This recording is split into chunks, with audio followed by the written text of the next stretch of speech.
Luonto on ollut oleellinen osa elämääni niin kauan kuin muistan. Läheinen suhde luontoon on antanut minulle taidon lukea sitä.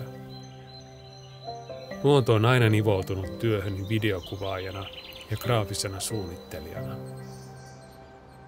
Vähitellen siitä on muodostunut minulle ammatti.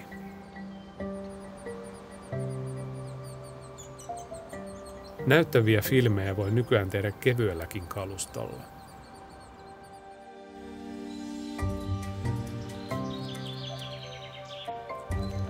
Tekniikka ei silti korvaa luonnon tuntemusta tai taiteellista näkemystä.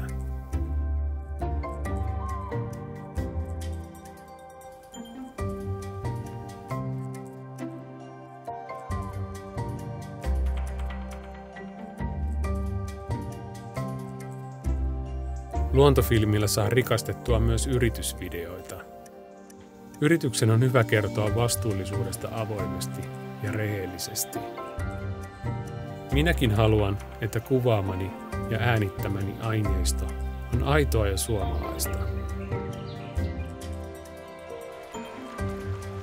Kun johonkin ryhdyn, syntyy siitä usein luontevasti kokonaisuus moneen kanavaan.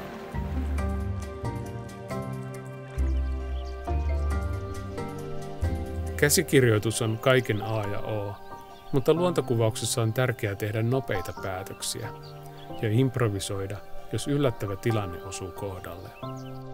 Minulle on tärkeää, että kuva ja ääni ovat harmoniassa. Hyvää rytmitajua tarvitaan niin musiikin valinnassa kuin editoinnissakin. Olisitko kiinnostunut valmiista tilatunnelman luontovideotuotteesta tai yhteistyöstä? Katso esimerkkejä luontovideo.fi.